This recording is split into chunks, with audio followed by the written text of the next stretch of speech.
En esta oportunidad contamos con la participación de Marvin Paul, él es observador electoral de Acción Ciudadana, y de la licenciada Ana Antonia Reyes, investigadora de la Procuraduría de los Derechos Humanos. Marvin, ¿qué nos puede contar acerca de cómo ven ustedes los últimos acontecimientos que se han registrado principalmente en la provincia y, como bien decía, tomando como base el caso ocurrido en Concepción, Sololá? Claro, bueno, primero que nada, pues nosotros hemos observado, tenemos un proyecto precisamente que se focaliza en violencia y conflictividad. Y pues antes de estos sucesos, antes del 6 de septiembre, nosotros habíamos visto ya algunos signos de violencia tanto en el occidente como en el oriente, en los cuales pues nosotros temíamos que fuera a concluir precisamente con este tipo de violencia. Aunque esta violencia que estamos viendo en este momento es post al día de las elecciones, consideramos que tiene algo todavía, algún tipo de vinculación por los resultados o a causa de algún tipo de rencillas que hubo dentro del proceso electoral. Lo preocupante en este momento es que se repetirán elecciones municipales en al menos 11 municipios. ¿Cómo consideran ustedes esta situación? Pues nosotros consideramos en este caso pues, que es bastante preocupante en la cuestión de que necesitamos que el Estado tenga todos sus ojos puestos en esos 11 municipios precisamente para evitar que vuelvan a incurrir nuevamente a este tipo de actos de violencia y que la ciudadanía sobre todo se sienta respaldada y que tenga la certeza de que las elecciones van a estar dentro de un proceso de paz. Precisamente hoy estuve en Pueblo Nuevo Viñas viendo este tipo de procesos, cómo se va a repetir y cómo están llegando a algún tipo de acuerdo para precisamente evitar algún tipo de acciones de ese día. Con casos como el ocurrido en Sololá, ¿el grado de desconfianza por parte de la población hacia las autoridades y hacia el proceso electoral podría aumentar? Pues yo creo que las autoridades han hecho su trabajo. Yo pienso que en función de poder evitar precisamente en el día de las elecciones la movilización de los votantes o tratar de regularlo, pues es una de las inconformidades que muestra generalmente en los municipios donde nosotros hemos observado a largo plazo. La inconformidad es esa, la movilización de votantes, porque consideran que puede influir en las elecciones. ¿Y las garantías de seguridad podrían...? Claro que sí, yo pienso que en este sentido un buen ejercicio fue el de Nevaj en el 2014, cuando se repitieron las elecciones nuevamente. Ahí hubo bastante presencia del Estado en cuestiones de seguridad, también de observación internacional y nacional, y los medios de comunicación. Yo pienso que sería una de las situaciones por las cuales podría reforzarse en estos 11 municipios, replicarse lo que pasó en Nevaj. En Nevaj no hubo ningún tipo de violencia para la repetición de elecciones. ¿Y cuál va a ser el trabajo de ustedes el día de las elecciones en estos 11 municipios? Pues nosotros tenemos contemplado ya algún tipo de acción dentro de Mirador Electoral, trabajar la observancia precisamente de algunos indicadores que puedan darnos a que pueda concluir con violencia ese día. Y ahora sí analizamos el caso concreto de Sololá, en donde se involucran dos candidatos o ex candidatos y un alcalde electo de dos partidos importantes, en este caso la UNE y Líder, y que a pesar de eso no hubo un pronunciamiento oficial de las bases de los partidos. ¿Cómo ven ustedes esa indiferencia que pudo haber existido? Pues bueno, nosotros tenemos, nuestra experiencia nos ha dicho que en elecciones dentro de los departamentos, lo que premia más que todo es el liderazgo que tienen los partidos. No tanto lo que tienen el liderazgo de los partidos, sino más que todo los líderes políticos que están en la contienda electoral. Por eso entonces yo pienso que no es tanto la cuestión de la lucha entre partidos, sino es más que todo rencillas dentro de los liderazgos de los partidos políticos. ¿Y de la historia de Guatemala tienen ustedes conocimiento que se haya llegado ya a un extremo como este, a un linchamiento? Pues hacia un linchamiento como este tipo no, o sea, hemos registrado quema de papeletas, de urnas, de cierre de centros de votaciones, inclusive quema de lugares públicos, pero a un punto del linchamiento como el que se observó ya ahorita en Sololá, pues no se había observado. Y eso pues y tampoco dentro del contexto después de las elecciones. Bueno, es momento de ir a nuestra primera pausa comercial, pero en breves momentos regresamos para continuar analizando este tema tan importante.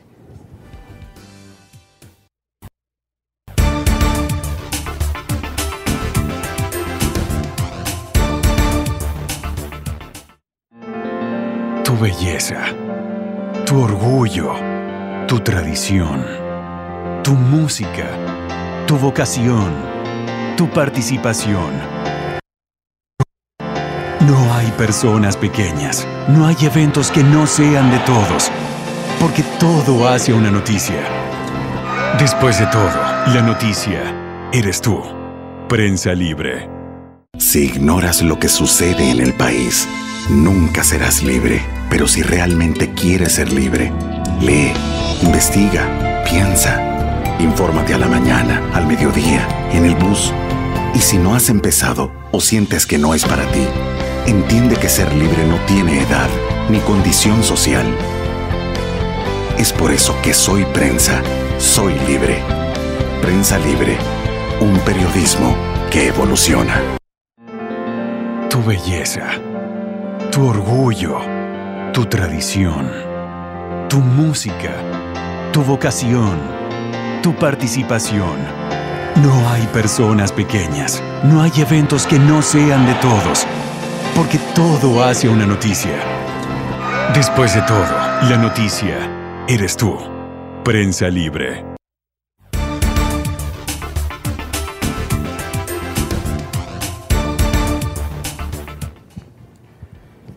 Gracias por su sintonía. Continuamos con Diálogo Libre, en donde estamos analizando el tema foco de violencia y conflictividad en la segunda vuelta electoral, un proceso que se llevará a cabo el próximo 25 de octubre. Ahora bien, estaremos abordando también el tema del linchamiento, lo que ocurrió el fin de semana pasado en Concepción, licenciada Ana Antonia Reyes, es algo que también se tiene que abordar del tema de la conflictividad y la violencia que se registra en el país. Ustedes, como investigadores de la Procuraduría de los Derechos Humanos, ¿cuál es la percepción que tienen acerca de este tipo de casos? Bueno, hemos tenido, yo diría que en el caso de Guatemala, una historia bastante trágica, en la cual este tipo de hechos pues se dan con bastante frecuencia. Quiero mencionar que, digamos, a lo largo de varios años, mediante un análisis sobre todo hemerográfico, la PDH ha ido registrando 1.602 casos en los 10 años, sin contar el 2015, de, digamos, hechos en los que se reúne una multitud y amenazan, digamos, con linchar a alguna persona. Y dentro de esos hechos, 342 personas han sido muertas en esas retenciones. Y tenemos un registro que el departamento donde más hay es en Guatemala, seguida por Huehuetenango, El Quiché, Alta Verapaz y Quetzaltenango. Concretamente, en el caso de Sololá, lo que habíamos registrado a lo largo de 10 años habían sido 44 retenciones. ¿En Sololá? En Sololá. Ahora, estas estadísticas, ¿cómo dejan al país a nivel centroamericano en cuanto al tema del linchamiento? Sí, yo creo que es uno de los países donde más hechos hay en este sentido. No tendría a la vista cuáles podríamos tener como comparación en otros lugares, pero sí en Guatemala pues ha sido ya un hecho conocido que hay este tipo de hechos. Quisiera hacer notar lo siguiente, y es que en el Código Penal no está tipificado este delito. Entonces, dentro de todos esos casos, solamente tenemos uno en agosto del 2012, que un exalcalde municipal sí fue condenado, por cierto, a 82 años por la comisión de múltiples delitos, pero no linchamiento.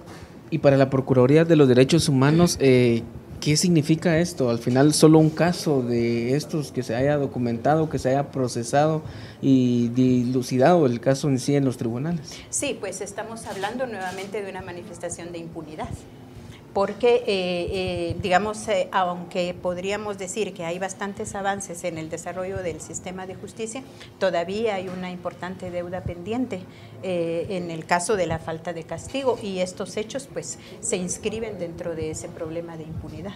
Licenciada, algunos estudios que se han hecho en años anteriores dan cuenta de que en Guatemala cerca del 65% de la población está como que a favor de este tipo de hechos, tomando como base la falta de credibilidad por parte de las autoridades, como en el caso de la Policía Nacional Civil, y la falta de acción, como en este caso de las autoridades de justicia. ¿Cómo visualizan ustedes esto? ¿Cuál es la realidad que se vive en el país? Creemos que el problema es multicausal, que no podría agotarse, digamos, con la falla del sistema de justicia o de otros entes encargados, en este caso, por ejemplo, de la seguridad de la seguridad ciudadana. Creemos también que es una acumulación de, yo diría más que todo como de omisiones del Estado en el cumplimiento de sus obligaciones en el marco de derechos humanos, porque no nos ha ofrecido, digamos, elementos para que se respeten derechos como la integridad física o la justicia, pero tampoco para el respeto de los derechos económicos, sociales y culturales. Entonces hay una acumulación de falencias del Estado que no ha respondido a su población y se van acumulando estas causas. Y también, digamos, el hecho que este acontecimiento se ha dado en este marco, pues digamos, habría que buscar más explicaciones que solamente el marco de las elecciones. Y como Procuraduría de Derechos Humanos, ¿qué esperarían ustedes de las autoridades ante un evento electoral tan importante como el del 25 de octubre? Y tomando en cuenta las deficiencias que se están dando en la mayoría de instituciones por la crisis política que se ha vivido, ¿cuál sería el actuar de las autoridades que ustedes esperarían ante este evento electoral? Pues consideramos que lo que tendría que hacer en primera instancia es profundizar todas las acciones preventivas. Sobre todo en esta coyuntura, porque si ya hay, por ejemplo, un mapeo de la conflictividad, tendrían que hacer un despliegue como mucho más fuerte y de más calidad en estos lugares, aunque también llama la atención que, digamos, Concepción concretamente no estaba considerado en los mapas de conflictividad. Entonces, ciertamente son hechos que se mueven sin que a veces haya, digamos, la suficiente capacidad de prevención. Licenciado Marvin Paul, ustedes como observadores electorales han monitoreado esos municipios que tienen altos índices de conflictividad. ¿Qué han detectado ustedes en cuanto a esta situación? ¿Cómo se produce en una comunidad? ¿Cómo puede llegar a desentonar en violencia previo a las elecciones o después del día de los comicios? Bueno, en los municipios que nosotros hemos observado, vemos primero, por ejemplo, cómo comienza en los mítines políticos y los discursos, por ejemplo, de confrontación que promueven la violencia, que promueven el que haya algún tipo de encuentros contra los mismos simpatizantes de partidos, que esto, pues, dentro de nuestra lógica estructurada, dentro de la observación, lo entendemos que comienza con agresiones verbales, luego van a agresiones físicas y así paulatinamente. Por ejemplo, se ha firmado un pacto de no agresión entre los secretarios generales, los presidenciales de los partidos políticos, que fue antes de la primera vuelta de elecciones, se comprometieron a transmitir el mensaje a sus bases. ¿Cómo ven ustedes de que al final en sí este mensaje no haya llegado a esas estructuras en los municipios? Sí, pasa en este caso, por ejemplo, que tanto los simpatizantes de los partidos municipales como los líderes políticos de las organizaciones políticas a nivel municipal a veces tienden un poco a no tener la misma información, la misma línea estratégica del partido a nivel nacional, por ejemplo. Entonces ahí van ya más los intereses a veces personales dentro de ese mismo municipio que logran tener ese liderazgo y poder tener un tipo de confrontación contra los competidores que van para la elección municipal. Ahora, licenciado, ¿esto evidencia debilidad del funcionamiento de los partidos políticos? Sí, en este caso, por ejemplo, nosotros hemos propuesto como parte de la reforma anteriormente fue la precisamente democratización de los partidos políticos y la institucionalización de los mismos, porque creemos que de esta manera puede haber una forma de poder dar más orden dentro de los partidos políticos, porque es lo que hasta este punto todavía no se tiene, ese orden, esa institucionalidad que se necesita. Como partidos mueren, partidos nacen y comités cívicos vienen y comités cívicos van. Entonces, en este caso necesitamos tener una institucionalidad dentro de estas organizaciones. Ustedes como observadores, por ejemplo, ¿nos podrían explicar ese sentimiento que puede existir de la gente hacia un partido político, hacia un dirigente, en este caso, para obedecer algunos lineamientos y reaccionar de manera violenta. ¿Cómo ven ustedes el actuar en masa del electorado en estos momentos? Pues vemos dos situaciones. Por ejemplo, por una parte, el interés de parte de la ciudadanía en buscar algún tipo de beneficio para la comuna, para la municipalidad. Y por otro lado, también los intereses de quienes están detrás de los dirigentes de los partidos a nivel local, precisamente a veces porque se les ha prometido algún puesto de trabajo o se les ha prometido algún beneficio. Y esos dos intereses, a veces, esos son los intereses que a veces chocan. El buen trabajo de un alcalde a veces ayuda a tener cierta legitimidad en cierto grupo, o el mal trabajo también ayuda para la confrontación. ¿Y las bases de los partidos qué papel jugarían ahora, tomando en cuenta que muchos de estos partidos ya no están en contienda de forma directa, más que en los municipios donde habrá repetición de elecciones?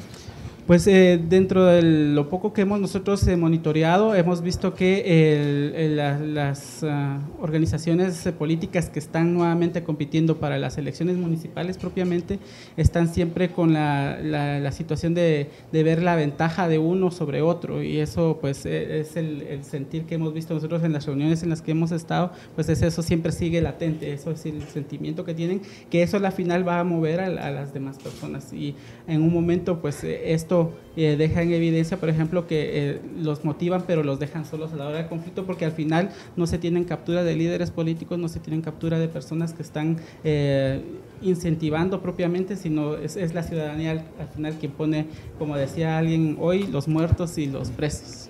Licenciada, en el caso de la participación de los líderes comunitarios, hay quienes hablan de líderes positivos y líderes negativos. ¿Cómo lo ve la PDH? ¿Cómo ven la participación de ellos? ¿Cómo pueden ellos contribuir para que un proceso electoral transcurra con normalidad?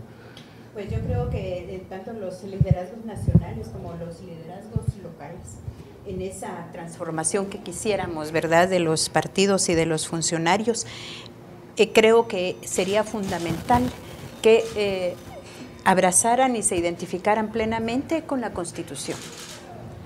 Creo que el compromiso fundamental de los partidos y de los funcionarios es, para no ir más lejos, cumplir con los 2 primeros artículos de la Constitución, porque ellos van a ser funcionarios que van a ser titulares de obligaciones respecto de los derechos. Entonces, digamos, hablando nuevamente de los liderazgos locales, es decir, que en ellos también se deposita una necesidad de que se respeten los derechos. Y por otro lado, el tema de que cualquier incitación al odio es algo que es también un delito. E inclusive pues hay una resolución del procurador respecto de otro tema de defensores de derechos humanos, pero cualquier incitación a la violencia y al odio es algo que va en contra de la democracia. Entonces, una parte de esa responsabilidad de los liderazgos locales es que no pueden promover la comisión de delitos, porque estos son delitos. Ahora, el hecho de al final. Licenciado Marvin Paul, tomando en cuenta que quedan 11 días para los comicios, ¿ustedes en estos momentos tienen algunos municipios que les preocupa por los altos niveles de conflictividad, tomando en cuenta los mensajes que han emitido los candidatos, la forma en que se está haciendo la propaganda política en esta segunda vuelta y los antecedentes que hubo en la primera vuelta de los comicios? ¿Tienen ustedes identificados algunos municipios con altos índices de conflictividad? Pues bueno, creo que los 11 en donde se va a repetir nuevamente las elecciones son puntos en los cuales tienen alto potencial de volver a incurrir a violencia, siempre que no se tenga algún tipo de plan estratégico para atender esto, pero ante todo un plan de prevención y de sensibilización hacia la ciudadanía, de saber que el incurrir a este tipo de actos de violencia pueden hacerlos a ellos también cómplices de un delito. Y pues a nosotros en sí, dentro del proyecto proyecto Más Inclusión, Menos Violencia, que observa 20 municipios con índices de conflictividad potenciales, pues nos preocupa Malacatán y Pueblo Nuevo Viñas, que son dos de los lugares en los cuales nosotros tenemos registrado más o menos la conducta que ha tenido cada uno de estos municipios desde el inicio del proceso electoral hasta la fecha. Bueno, vamos a una pausa y regresamos más con el programa Diálogo Libre de Prensa Libre.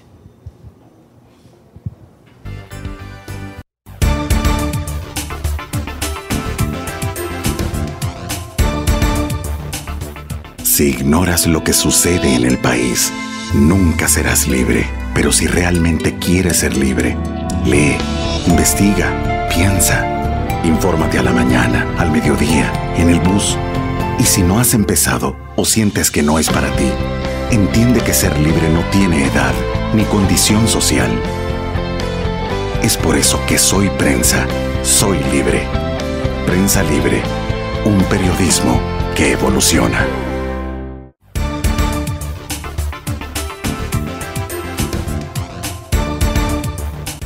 Gracias por continuar en sintonía de Diálogo Libre de Prensa Libre. La licenciada Ana Antonia Reyes, ustedes como investigadores de la Procuraduría de los Derechos Humanos, ¿tienen algunos estudios, algunos análisis respecto a cómo queda una comunidad luego de registrarse un linchamiento en el lugar? ¿Cuál es la reacción después de los vecinos? ¿Cómo tienen que tejer nuevamente la confianza entre ellos? ¿O qué ocurre cuando hay un incidente de este tipo en alguna localidad? Sí, definitivamente los lazos comunitarios quedan más lastimados, ¿verdad? No diría que solo a partir de estos hechos, sino que quizá ya había un deterioro de esas relaciones comunitarias que llevan a la comisión de estos delitos, ¿verdad? Entonces, después llegar a estos niveles de violencia, lo pudimos ver en las tomas, ¿verdad? Están los niños observando estos hechos. Entonces, pues definitivamente podríamos hablar en primera instancia de una comunidad lastimada. Y yo diría que también como país, porque todos nos conmovemos frente a estos hechos. Pero además, yo quisiera mencionar que otro de los grandes riesgos es que corremos el riesgo de que se naturalice la violencia. Porque si uno en su infancia está viendo estos hechos y no pasa nada, porque hay impunidad, se va reproduciendo y ese es uno de los riesgos. ¿Hay riesgo de que se vuelva a repetir un linchamiento en un lugar que ya se cometió? Seguramente hay ese riesgo, ¿verdad? Porque sí hemos registrado pues la persistencia de estos hechos en algunos departamentos. Entonces, si ha habido ese tipo de prácticas, es posible que haya nuevamente acontecimientos de este tipo. Hay un dilema en cuanto a este tipo de acciones. Hay gente, por ejemplo, que apoya cuando es, por ejemplo, a un presunto ladrón el linchamiento, pero tal vez lo repudia cuando es a algún político que no se le llevó, por ejemplo, a un proceso judicial. En estos casos, ¿cómo ven ustedes la reacción de la población para cometer este tipo de delitos? Sí, lo que pasa es que en el fondo, en todos los casos, se viola profundamente el derecho al debido proceso. Porque, por ejemplo, ¿dónde está la presunción de inocencia? ¿Dónde están todos los derechos que conforman ese cuerpo del debido proceso? Entonces, hay una violación a todas esas garantías, pero sobre todo hay una violación al derecho a la vida, que es como que el más entrañable, todos los derechos como algo intrínseco. Entonces, no es justificable ni para una persona que, digamos, pudiera presumirse que es delincuente, porque eso habría que probarlo también, ¿verdad? O un político que igualmente es titular de ese derecho fundamental a la vida. Entonces, es lo delicado es eso, tomarse la justicia por la propia mano no es solo una frase hecha, es violentar el derecho al debido proceso y a la vida. Licenciada, y ahora volviendo a la relación en el tema electoral y la violencia extrema, en este caso los linchamientos, en el caso de Sololá, ¿podría o existiría la posibilidad de que existieran sectores ajenos a la población o a la misma comunidad que estuvieran interesados en generar algún tipo de violencia, entiéndase crimen organizado, narcotráfico, no sé, ¿cómo visualizan ustedes esto? Que hayan sectores interesados desde fuera en generar violencia. No hemos identificado hasta ahorita que hubiese como algunos factores externos, ¿verdad? Como decíamos, hay múltiples causas, pero todavía no hemos advertido que haya, como en este caso concreto de Sololá, actores externos que estuviesen incitando pues a la violencia. Decíamos que las causas pueden estar allí, pueden estar en cualquier otro lugar. Y ahora bien, como ustedes decían que Concepción no estaba incluida dentro del mapa de conflictividad, sin embargo hay 2 municipios de Sololá que van a repetir elecciones. ¿Pondrán ustedes atención especial en este caso para evitar que pueda ocurrir algún acto? Sí, yo creo que la institución del Procurador de Derechos Humanos, como otras instancias del Estado, tendrán que tomar medidas, digamos, de observación muy especiales para estos municipios donde es previsible, digamos, por la repetición de las elecciones locales, estos marcos de violencia. Entonces sí hay que poner, pero diría no solo el Procurador, sino que todas las instituciones del Estado, sobre todo en el ámbito de la prevención. Exactamente. Licenciado Marvin Pol, ¿qué esperarían ustedes de la ciudadanía en general para este 25 de octubre? Pues nosotros esperamos de la ciudadanía que el desarrollo de las votaciones se lleve con la mayor transparencia y que se hagan las mejores condiciones de paz.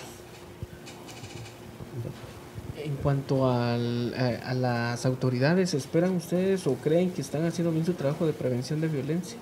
Pues nosotros esperamos que sí estén haciendo bien su trabajo.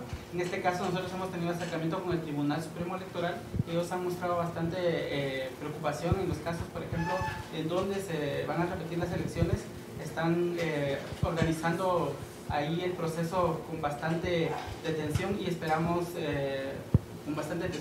y en este caso esperamos que se pueda prevenir algún tipo de incidencias nuevamente. En el caso de ustedes, ¿qué cantidad de observadores van a tener? ¿Y podrían sumarse algunas otras instituciones a...? Claro, sí, nosotros estamos ahorita, tenemos para el día de las elecciones 3.500 observadores y 140 en municipios específicamente observando el proceso electoral. Bien, hemos analizado en Diálogo Libre de Prensa Libre el tema focos de violencia y conflictividad en la segunda vuelta electoral. En esta oportunidad les comento que nos acompañó el licenciado Marvin Pol, observador electoral de Acción Ciudadana, y la licenciada Ana Antonia Reyes, ella es investigadora de la Procuraduría de los Derechos Humanos. Es así como llegamos al final de esta transmisión. Muchísimas gracias por su sintonía y nos vemos hasta la próxima.